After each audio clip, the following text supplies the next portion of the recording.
उम्र भर गालिब ये भूल करता रहा, धूल चेहरे पे थी और आईना साफ करता रहा। जी हाँ नाजरीन, आज महाराष्ट्र असेंबली के मानसून अधिवेशन में नायब वजीर आला एकनाथ शिंदे ने गालिब को याद किया।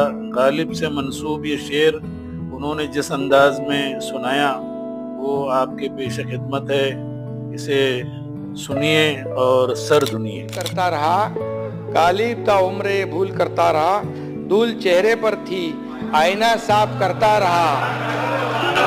आणि इथं तुमच्या डोळ्यामध्ये धूळ आहे आणि म्हणून धूळ साफ करा। डोळ्यावरची स्वतःची फसवणूक करून घेऊ नका। जरा उघड्या डोळ्यांनी बघा, उघड्या डोळे बघा नीट, तर आपल्याला दिसेल महाराष्ट्र नीट।